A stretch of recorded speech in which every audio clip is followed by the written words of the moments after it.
everybody, my name is Vanessa. If you don't know who I am, my channel is called For Those That Struggle. So I wanted to jump on here. I came out here on my lunch break and I was going to talk about some scriptures, but as soon as I came out here to this picnic table, I seen acorns all over the place. And I thought, what does God say about acorns in the Bible? And I was led to Matthew chapter 13, verse 32 through 33. And it speaks of when the farmers plant their acorns, the seeds are very small. But when, after years' time of them growing and growing, it grows into a huge oak tree. And the eagles plant their nest in the oak tree.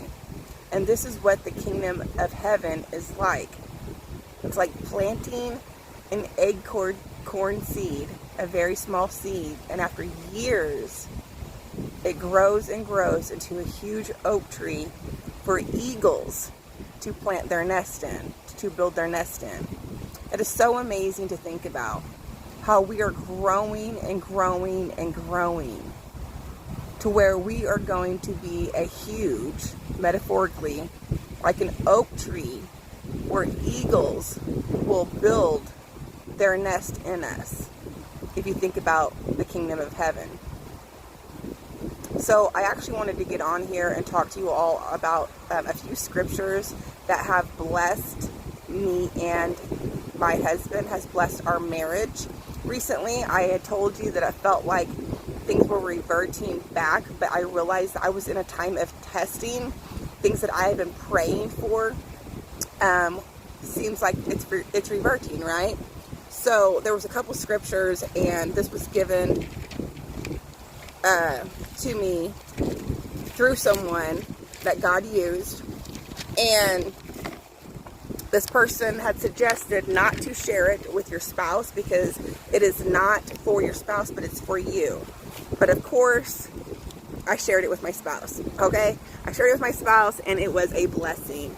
So in Ecclesiastes chapter 4, verse 9 through 12, I want you to look it up yourselves, but it speaks of 2 is better than 1, okay? So I'm going to go there. Just give me a moment.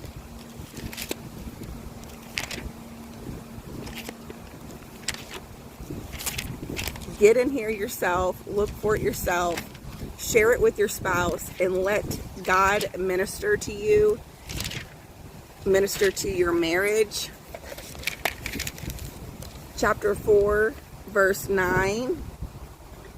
2 are better than 1 because they have a good reward for their labor. For if they fall, the one will lift up his fellow. But woe to him that is alone when he falleth, for he hath not another to help him up. Again, if 2 lie together, then they have heat. But how can one be warm alone? And if 1 prevail against him, 2 shall withstand him. And a 3 cord is not quickly broken. A 3 cord is not quickly broken.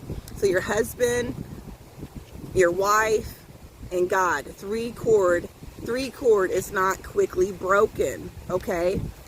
This is a blessing. Those of you that think that you're going to be better off getting divorced and being by yourself, 2 is better than 1. This is what God is saying. So I'm going to go to Colossians chapter 3, verse 18.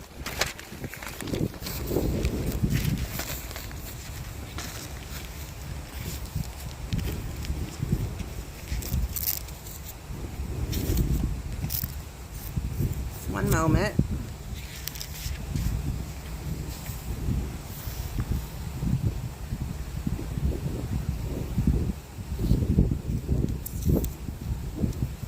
Wives, submit yourselves unto your own husbands as it is fit in the Lord. Husbands, love your wives and be not bitter against them.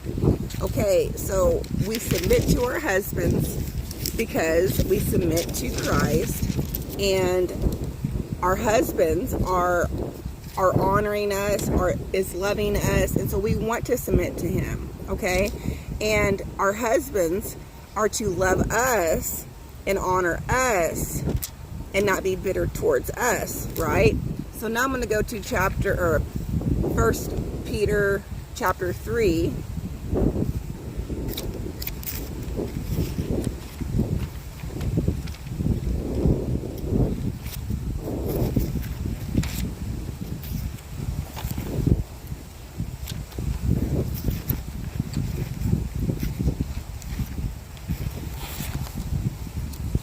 Just give me one moment.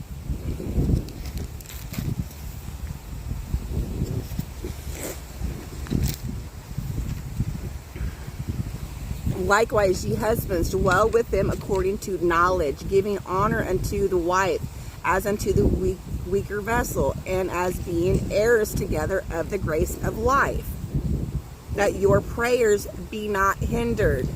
Finally, be ye all of one mind, having compassion one to another, love as brethren, and be pitiful, be courteous, not rendering evil for evil, or railing for railing, but contrary, wise blessing, knowing that ye are thereunto called, that ye should inherit a blessing.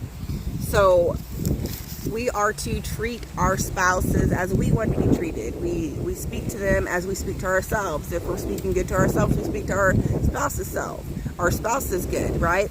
So if we're speaking evil against ourselves, then obviously you need to get in the Word of God and know that He needs to renew your mind. But we are to speak to them and honor our spouse, knowing that if our prayers are not being answered, and if you're having a hectic marriage and you're rendering evil for evil, then your blessings are going to be hindered.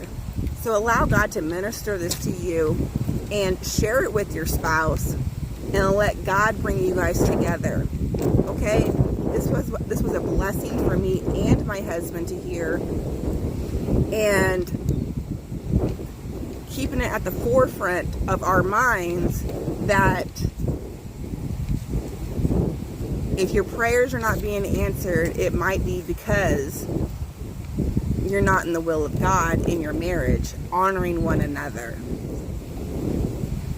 loving one another, speaking blessings upon one another, covering each other in prayer. I pray this is a blessing for you. I love you all. God bless you, and I'll talk to you later.